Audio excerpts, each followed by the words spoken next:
In this episode, we are joined by Ed Eisenbeck as he shares his journey from felon to fire chief. You're listening to the Good Gossip Podcast.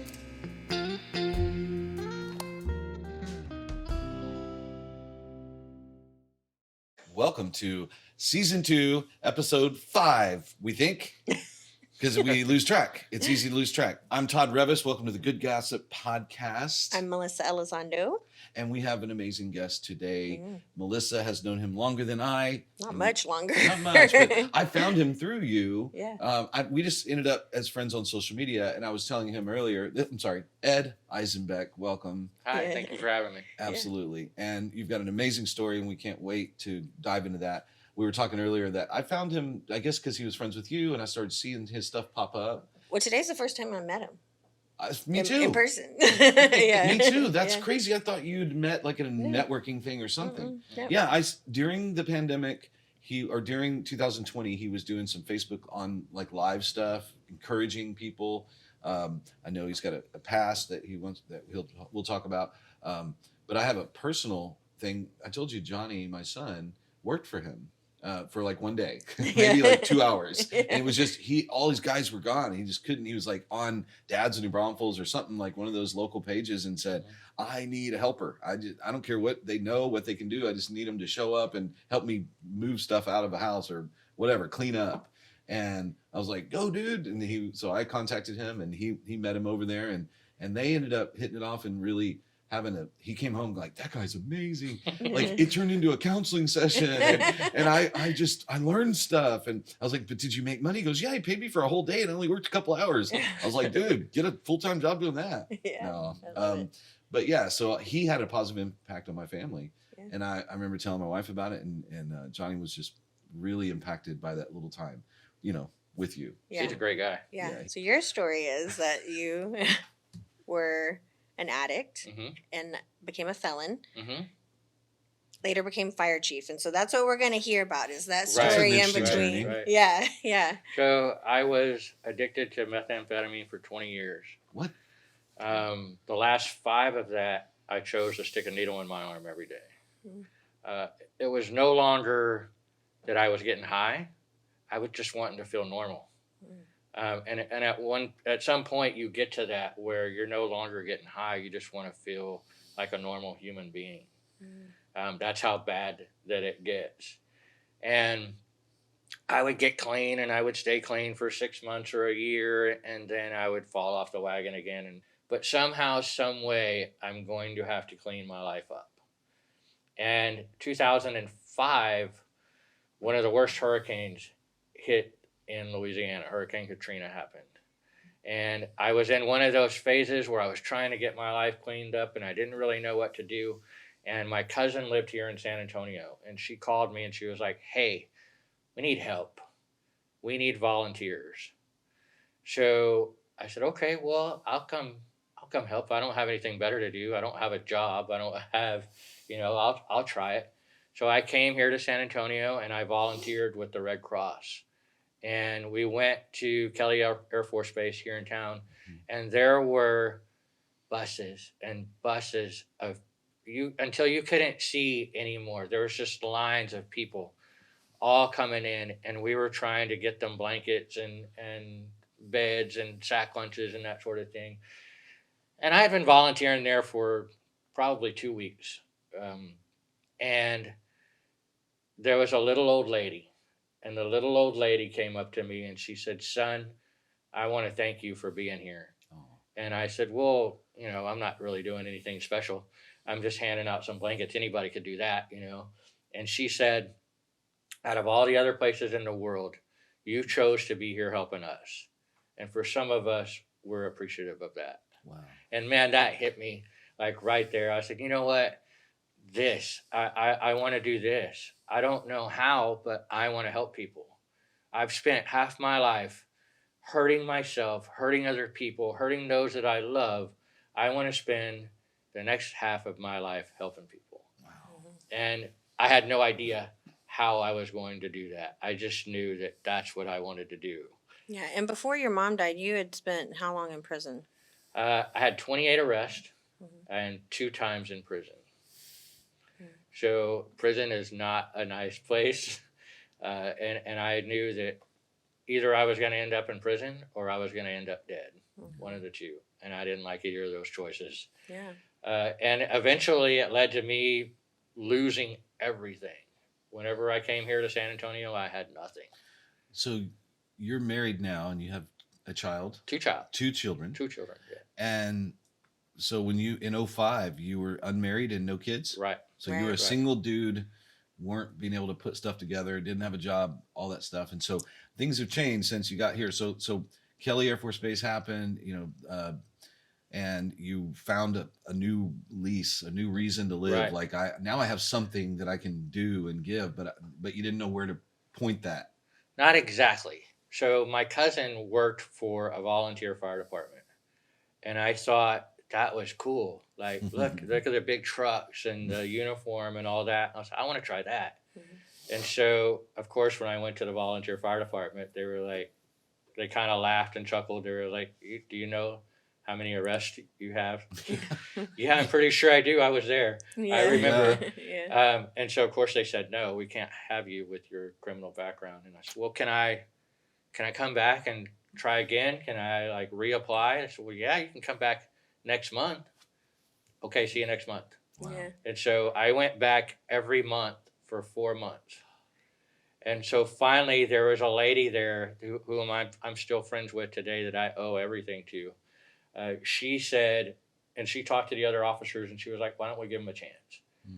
Obviously, he's showing up a lot. Like, why don't we give him a chance? And so the other officers agreed and they gave me a chance. And I'll never forget what my first fire chief told me. He came up to me and he was like, I don't know why you're here. You're wasting my time. You're wasting your time. You're never going to be anything more than an alcoholic and an addict. And I think you should just leave. And so I said, that's your opinion. Everybody's entitled to their own opinion. But that must have hurt. Oh, it hurt a lot. Once you get called that so many times, you're called an addict and an alcoholic so much that you believe that you're worthless. Yeah, plus you have a felony against you, which the society is not, welcoming to have y'all, working alongside them. Like, No, there's not at nothing all. for y'all out there. And you believe that you're worthless. You believe that you can't do any better than what you're doing. But I saw this as my one shot. This is my one chance. Am I going to do something with this or not? And when he said that to me, yeah, of course it hurt my feelings. And I said, that's your opinion. Everybody's entitled to their own opinion. And did it motivate you instead? 4 years later, I took his job. I became chief of that same fire department. That's awesome. I stayed chief of that fire department for right at 10 years. Yeah. Was there ever a situation where, because obviously he was there for 4 years, or he was there a certain amount of time, and you were working your way up, that he admitted that you were good? He never admitted he was wrong. Yeah. But that's neither here nor there. No, that doesn't matter. Yeah. I was hoping that he never came to admitted. you and said, son, I was wrong about you. But I did become a lieutenant under his command. So he had to make that decision. He did believe in me at some point. Yeah, he had to sign his name to that. Right. So that's good. But I think there's an important nugget in there, and that's that you don't always get that redemption from another human being.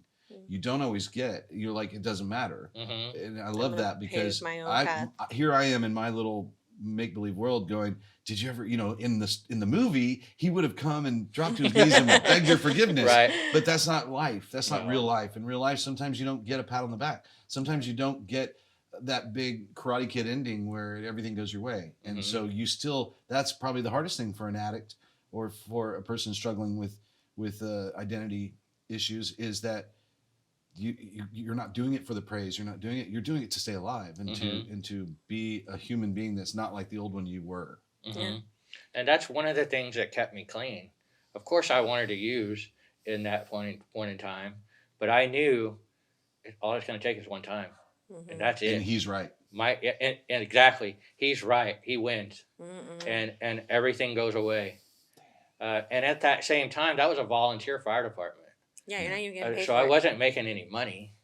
And so I decided, actually a friend decided that I was going to EMT school. Mhm. He signed me up. He was like, no, you're going. So I became a certified EMT. And when I went to the state to try to get my certification with the state, they were like, hey, you know how many times you've been arrested? You're like, yes. Once again, Why yes, does I everybody know. keep telling I me was that? there. Yeah. And so they asked me to get reference letters of people who I've worked with and that sort of thing. And I said, okay, well, how many do I need to get?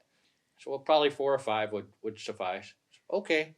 So I came to them with 40 reference letters Yeah. of people who I'd worked with, police officers, medics, firemen, and so on.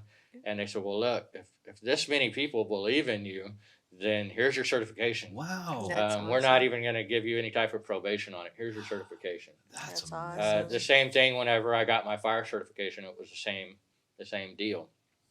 I later got 20 different certifications in the fire service. Wow. I have a stack of certificates. Also at that same time, where I was going with that was I got hired on to a private ambulance company. And the exact same thing happened. Whenever I went to the boss, she looked at my record and she looked at my application and she kind of just moved it over to the side. And I was like, please, just give me a chance. That's all I'm asking for. Just give me a chance. I know what my record says. Don't judge the person on paper. Judge the person shaking your hand today. I guarantee you I won't let you down. And she's like, well, okay. And she gave me a chance. And I stayed with that ambulance company for over 10 years. Wow. And she was like, man, I'm glad I took a shot on you. You know, I think as human beings living in this world right now, we've seen enough comeback stories that we all got to have that in the back of our head somewhere, like she did, where at first she's like, no. And then she went, what if this is my shining moment where I get to be a big pawn in another person's story and I get to say yes. And then sure enough, she was right. Yeah. And I just think that's a cool part of the whole story, I think. I bet that she had an instinct about her, based on just what she was feeling from you and the letters and just everything that you had, that there's something in her mind. And I've had this happen before where people have come to me when I was a property manager. I'd have people come to me that did not look good on paper at all. And I had just a good feeling about them. Like I could read their character. I could read them and figure out that they just needed a chance. Right. And so many times I've given that chance. And I ran into somebody recently who I hadn't seen in a long time. And she was like, because of you, I was able to do da da da da da. And that story happened 10 Have years you ever ago. not looked good on paper? I do not. I currently don't look good on paper, by the way. Yeah. I finally sort of look good on paper. Yeah. But there have been times in my life where I've looked horrible on paper. Like couldn't buy a car, couldn't rent anything. I mean. Yeah, which I think is why I was willing to give some people, like, we're not perfect, Right. We're not perfect. But having a stamp of felony and list of drug issues, like it's staring you in the face and you're having to reconcile it to the person you're seeing in front of you and making that decision. So like kudos to, that's such an uphill mountain to climb, and kudos to these people who actually said, yeah, but you proved them right, which is the most beautiful what I love thing, about it. That's why you're here, because we love your story. And you're right. You dig a hole for yourself every time you make a bad choice.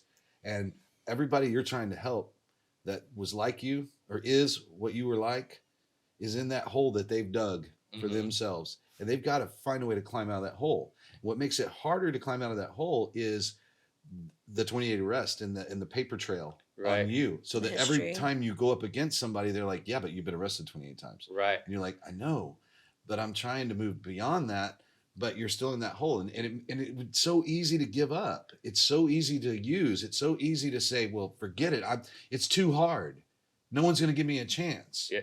And I just love that you had some gear that took you to, no, I do deserve a chance and I'm going to prove you. Right. And you did it. So a story along that line, I had met my wife at the fire department and we were trying to move into our first place together. And so I saw a duplex that was for rent. So I decided that, hey, I'm going to try to get this duplex. And so after a 911 call, we pulled up in our fire truck. I'm wearing my chief's uniform And I walk in to do the application process, and they were like, well, no, you're a convicted felon. But do you see the big fire truck? I've changed my life since then. It doesn't matter. Wow. And so they would not rent to me. Yeah. And so the story goes a little farther than that. Who rented to you? Like, who gave you a chance? I'm just curious because as a property manager, it was a no-go. It was finally I had to find some place that was rent by owner. Yep. Yeah. I always tell people that I could talk to them as a person because the bureaucracy is red tape, and the bigger the company, the harder it is for them to bend the rules at all. Right. And take a chance, right? Yeah. But after I had been clean for years, after I had been with the fire department and EMS and all of that for years, I still found myself feeling empty inside. I looked outward, and externally I had accomplished all this stuff. I had became a fire chief. I had became a certified firefighter. I had became a certified medic. I had this stack of certifications. I was now married, and our first child had been born, and I saw all this stuff, but I still wasn't happy inside. And I couldn't figure out why. And so that's what brought me to life coaching. And I saw a video from a guy, and I thought, man, I want to try what this guy's got. He had a mastermind group. And so I went to my wife and I said, I want to try this. So she was like, well, if you want somebody just to yell at you, I'll do that. So no, I really want to try this. I've done it my way for years. I want another set of eyes. I want to see what this other life is about. I want to do what he's doing. And so she said, well, how are we going to pay for this? How are we magically going to come up with more money? We're already tight. And I said, well, I'll cancel cable. And she was like, oh, you're going to cancel your beloved Dallas Cowboys to watch this? I was like, well, they're losing anyway, so it doesn't really. This year you wouldn't do that. No. So I did. I joined a mastermind group. And when I went to my coach, I told him my sob story. Nobody wants to hire me. Nobody wants to rent to me. I can't do any better than what I'm doing now. What am I going to do? Boo, boo, boo, hoo. And so he said, you're looking at it all wrong. The way you're looking at it is you want to get on the airplane. You want to fly first class. I want to own the airline. Do you understand the difference? And that blew me away. He was like, you're upset because someone won't hire you. Own your own company. Own multiple companies. There's no one telling you that you can't. And the light just, whoa, this is what I got to do. And so obviously in the fire service, we don't really make any money. And so that's when I started my business. And when I first started my business, I had nothing. I had one lawnmower, one weed eater, and that was it. And I started my business in 2017 and built it to what it is today. I went up through landscaping, did landscaping and that sort of thing, did handyman service there for a while, and now I'm a licensed general contractor in 5 different cities, and I have 3 different crews that work for me all the time. That's awesome. That's awesome. It's called bushwhackers. It is called bushwhacked handyman. Oh, bushwhack. Yeah. Yeah. And I can picture that, like when bushes are growing over a house and you go in there and whack them all down. Yeah. I picture that. Bushwhack. Yes. Bushwhack. Yeah. But the other thing that my coach taught me was I had worked on so much externally. I hadn't worked on anything internally. And so whenever you're an alcoholic and an addict, you stop growing emotionally when you start using. I've heard that. So I started using at 13 years old.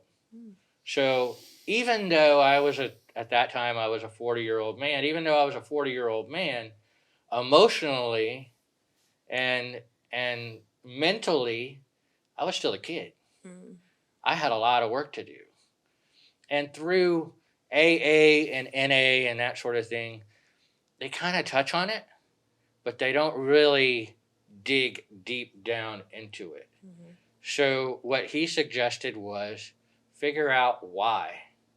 why you reached for that drug, why you reached for that alcohol to start with. Mm-hmm. What was the reasoning behind that? And so I spent the next 4 or 5 years really digging hard into that. Why did I reach for it? And it stemmed all the way back to when I was a kid. I had abandonment issues from my parents. I had self-worth issues. And the reason why I reached for that drug and alcohol to start with was I didn't want to feel that. I wanted to do everything I possibly could to numb those feelings so that I didn't have to feel that way. Mm-hmm. And if I used alcohol or I used drugs, well, that gave me that self-confidence that I am somebody until it wore off. You know what I mean? Mm-hmm. And so after finding out why I did it, now I can finally grow as a person. Yeah. And a little story about that. Every addict, every alcoholic, every person that's ever been to jail will pray to God or pray to their higher power. Please, please, please, just get me out of this time. I'll do anything if you just help me this one time. And for me, I did that whenever I had landed on the streets and I was homeless. I was like, please figure out a way to get me out of this. And clear as day, I heard you're going to lead others. Mm. And I was like, yeah, okay, whatever. Yeah, but get me out of here. Yeah. And so for me, that's a voice in the back of my head. Yeah. And that voice got louder. Is and that voice louder. God? Do you believe that voice is your higher I truly power? believe that was God. I Yeah. truly believe that was my higher power. Mm-hmm. And I talk to God the same way I talk to you guys. Mm-hmm. I have a conversation with him all the time, and there's cuss words and there's this and that. Yeah. But we have an understanding. Yeah. And so clear as day, I heard lead others. And I just kind of blew it off. Well, the voice got louder and louder and louder. And so I started sharing my story at the fire department with my firefighters. And they drew inspiration from that. Mm-hmm. And so I thought, well, maybe there's something here. You know, maybe I could tell my story, and maybe my story will help others. And so when I went to my coach, I told my coach about it, and he was like, well, what's your dream? What do you want to do?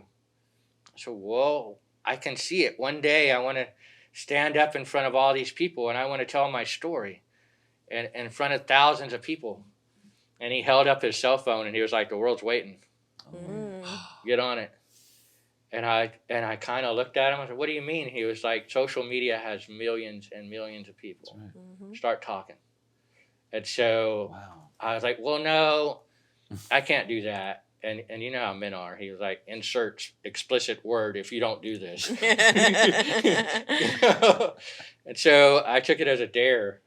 All right, well, I'll try it. And so the video I sent you Mm-hmm. was my very first video back in 2017. Wow. We're going to link to that. Yeah. That was my very first video.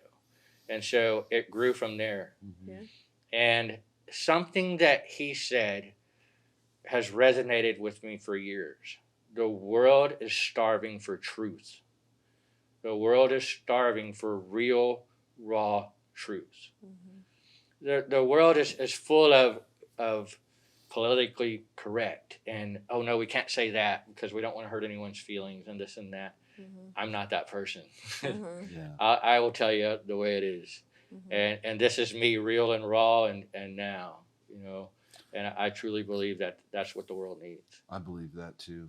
Do you have a quick story of someone that you put a big gold star on, that they heard you and listened and came to you and said, you changed my life? You know, somebody, I know you probably have tens and hundreds of them, but if there's one in particular that you could share. So, yes, I do. There was a guy that he and I had worked together through the years. We weren't really close, but we knew of one another. One day he rings my phone and he was like, I need your help. And so he is, I'm struggling with suicidal thoughts. I need your help. And so I rushed over to his house. We talked for a good while, and he was struggling with alcoholism really, really bad. We talked for a good while. We poured out all the alcohol in his house. And I worked closely with him for the next 6 months. I gave him assignments of what he could do to get better. I told him all kinds of different ways to improve. I gave him books to read. I gave him all this stuff. Mm-hmm. That guy now works for a agency here in San Antonio where he works closely with the police departments, and he goes out and helps people with addiction and mental health. Wow, That's that's awesome. great.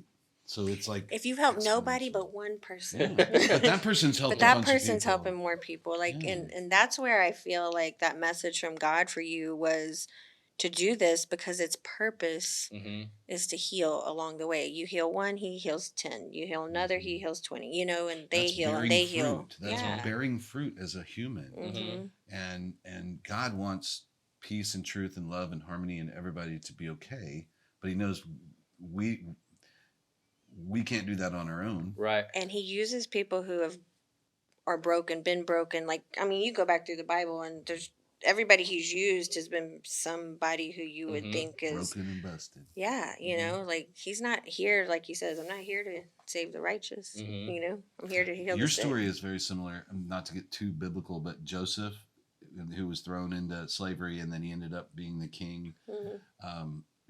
It's like there's so many times he could have given up because he was, his own brothers like sold him into slavery, and then he was thrown in this pit, and then he ended up, working at the castle and being all that Having stuff. his dreams, and it's a Joseph story Mm-hmm. because at any given time he could have just ended it, or he could have just taken off, and God knew already when you were in Austin and your mom was still alive. God knew what you're going to be doing today, and I love that part.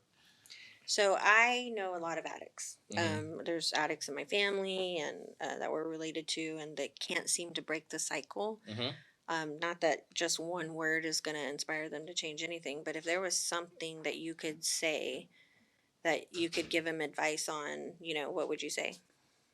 There's hope. Yeah.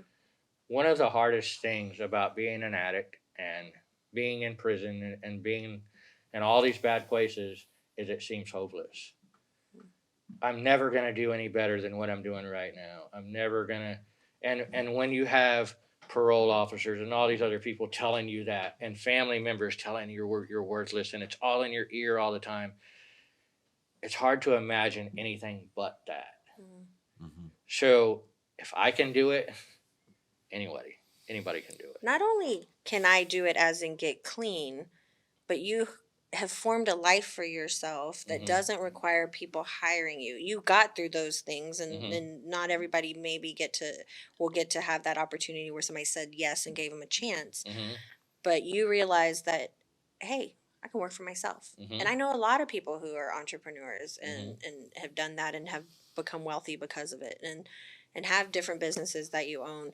That is not that's not just for the rich, that is for the person who is inspired and passionate and is working hard. It doesn't matter if you're a felon or you're, the most awesome person in the world. As long as you are focused, you're driven, your purpose, you have a higher purpose, you can do anything. You can do anything. Now, one thing I'll add to that is you've said that, hey, you overcome all of this stuff. You became an entrepreneur. I'm also human. Yeah. There's days where I'm like, man, is anybody even listening? There's days where my business where I just want to burn it all to the ground and just, I don't want to do this anymore. And there, God steps in, and there'll be somebody that'll send me a message through social media. Hey, you don't know me, but you helped me here. And awesome. Because of you, I didn't give up. And I was like, thank you. So that thing about hope, it's so easy when you're in the middle of it to give up. Right. And you've said, and I love that you're saying that even though you're having success, and even though you're working for yourself, and you've accomplished so much, and then you've turned it, that thing that makes you want to help other people. That was what I was thinking about, was that hole in you that said, okay, I still don't, I feel empty inside. I'm starting to accomplish these things, but there's something missing. And that was helping others. Right. And that's what's filled that hole for you. But even you have bad days. And so somebody who doesn't have your insulation of success and is just starting this journey, they have a bad day, they get fired, or they have a relapse or get broken up with or somebody hurts their feelings, it's so easy to relapse. It's so easy to not have hope in that specific moment. Right. And I think it all boils down to self-love. So for most of us, we've always been taught do for others, do for others, Mm-hmm. do for others. But what are you doing for yourself? When's the last time you did something good for you? When's the last time you showed yourself love? Mm-hmm. And for the longest time, I didn't love myself. I hated who I was. I hated who I become. And it took a long time for me to be able to look in the mirror and tell myself that I love you and tell myself that I'm proud of you. So I think that's something that we have to practice every single day. Wow. It's really figuring out how to love yourself. Amen. It's easy to love other people. Yeah. How do you love yourself? Yeah. You know, it's funny, when my kids were little, I remember my daughter coming home from elementary school and saying, "Mom, do you love yourself?" And I was like, "Not really." Mm-hmm. And she was like, Mm-hmm. "Well, then how can anybody else love you?" Exactly. What? From Exactly. the mouth of babes. Yep. And it's 100% true, though. Yeah.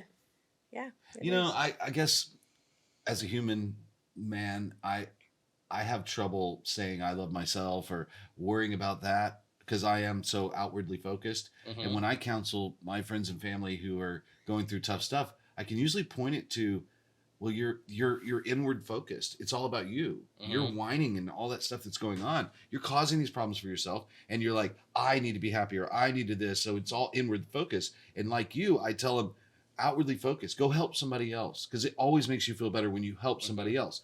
But there's a delineation there. There's a line between, yes, you need to be outward in helping other people, but not at the expense of some affirmation for yourself.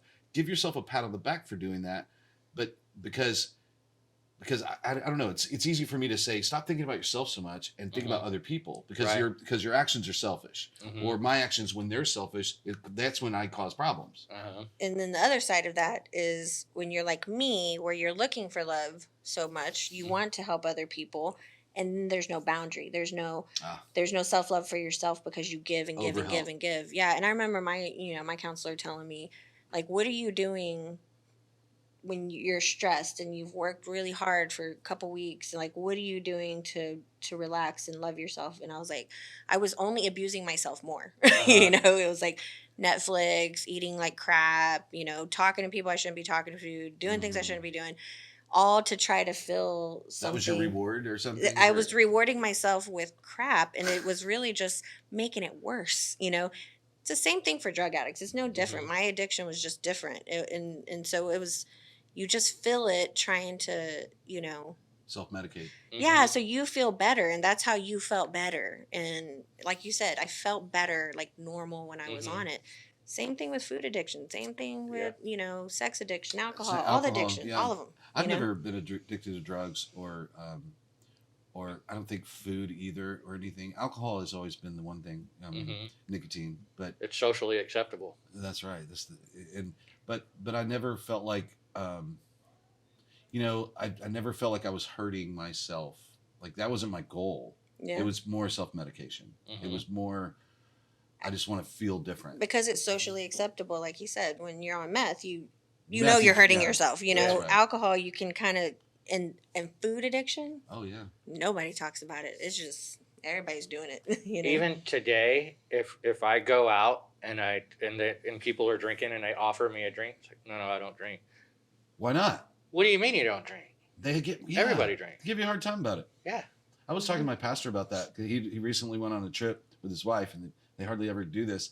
And they stayed in a hotel somewhere on the East Coast, and they found out that they were like celebrating an anniversary or something. Oh, we're going to upgrade you to this room, and it was great. And he's like, that's awesome. And they said, we'll get a bottle of champagne in there. And he goes, no, that's okay. We don't drink. She's like, no, seriously, it's okay. We'll put a bottle of champagne. He goes, no, like we won't drink it. Yeah. And then they gave him like strawberries or something else. But it was like, it's weird to tell somebody you don't drink in this culture, because they like, why?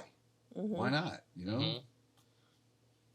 I get the same thing with food addiction, by the way. People are always like, you're not going to have dessert? I got you a cupcake. Yeah. I got you a cake for your birthday. I'm like, I'm good. I don't eat sugar. Why? And it's like, because it turns out it caused me pain for 20 years. Yeah. It ends badly. None of your business. Yeah. Bring me carrots. Yeah, so we went out to lunch one day, and I was like, "Yeah, I found out I'm allergic to sugar and flour." So that's all I just said. I said that instead because it's so much. It's yeah. acceptable. Makes it easier. I'm allergic. If you say I'm allergic to alcohol, that end of discussion. And we use that. We lie about. I do that with onions. Like, no, I'm allergic. I do and with they're mushrooms. like, because if you just go, no, I don't like onions. Why don't you like onions? Yeah. Okay, you didn't eat enough onions as a kid. They're good. You just should haven't try 'em tried them right. again, You should blah, try them blah. like this. And if Yeah. I cook them, and if you just say I'm allergic, Well-meaning. and so people. people are like, yeah, I'm allergic to cheese. Sorry, you know. Yeah. And then people leave you alone. Yeah. Anyway, thank you for that advice, and I hope somebody who needs to hear it hears it and it changes something for them. So if they want to get in touch with you, if they need somebody to talk to, what do you recommend? Like, I have a public figure page. I Okay. have my regular Facebook page. I have an Instagram page. okay, Pretty much all of them. I'll link them all in the comment in the Yeah. the description. And it's your name, Ed Eisenbeck. Good luck spelling it. Now, the one thing I don't do anymore is I'm not an AA or NA sponsor. Okay. I'm a mentor, but I'm not a sponsor. More of a So, life coach, but not affiliated with those organizations. well, specifically. I fully believe that the lighthouse parable. So, a lighthouse and a tugboat both do the same thing. They both lead ships to shore. The tugboat pulls and pushes the boats and uses all of its energy to get the ship safely to shore. But the lighthouse stands firmly and just shines its light. You're the That's lighthouse. my job. I I'm the love it. lighthouse. I love it. Okay, That's a great analogy. That's deep. I can think about all kinds of stuff. There's an old song, an old gospel song. There's a lighthouse on the hillside. You'll have to Is this the look first it time you're up. singing on camera? I think it's first time. That's how I sing all the time. You just heard the voice. I love it. There's good. a Yeah, yeah, lighthouse. That's how I sing all the Yeah. time. Well, thanks for being on the show, Ed. Thank We you for love having me. that you shared your Yeah. story. When I heard, and I'm actually gonna title it, She always comes up with a great Yeah. title afterwards. Felon to Fire Chief Oh, and you got beyond. it. Awesome. What do they call Yeah. that? An Awesome. alliteration? Where Yeah. you're using the same? It's my That's marketing degree. That's awesome. Well, we hope we connect you to somebody that needed to hear what you had to say. And Yeah. we needed to hear what you had to say. I did. We're inspired, encouraged by you. Yes. Thank you. Yes. Thanks, thank man. you. Is there somebody you would like to brag about and good gossip about? This is your chance to say kudos to somebody in your life. You know, like brag about somebody. My wife. Oh, that's a She good must one. be a strong woman. My Yeah. wife has put up with me through thick and thin. She has pushed me. Whenever I was trying to get hired as a paid firefighter, I was turned down by 14 different cities. Oh. I cried my eyes out. And, She had and to pick up the pieces. She stood behind me and pushed me and said, just go, do it. Nice. Whenever I walked away from the fire service and decided to do my business full time, she stood behind me and said, you know what? We've been together all these years. You've never steered me wrong. I believe in you 100%. Wow. What's her name? Her name's Jessica. Jessica. Yes. Yeah. And do you get to watch the Cowboys now? You have cable again? I do have cable again. I do have cable again. So That's great. I do enjoy the Cowboys and the Longhorns. They're both doing well this How season. come? You're so That's funny. awesome. Yeah. All right. Well, thank you, man. Thank you. Really, I'm glad now we've met each other face to face. We were social friends. Now we're real friends, Mhm. and look forward to many more opportunities to hang out and grow from just knowing you. I appreciate that. Yeah, so if you want to be on the show or there's somebody you want to be on the show, you can Yeah. email us at spillit@thegoodgossip.com. And also, if you want to listen to past episodes, you can also go to our website, thegoodgossip.com, and you can find all our past shows on there as well. And all of our shows are on Facebook now because Facebook allows that to happen. So you can just watch it directly from or just listen to it. And listen to some of our old shows. Every one of them has something special that you can grow from. And I love that about it. Yeah. All right. Till next time.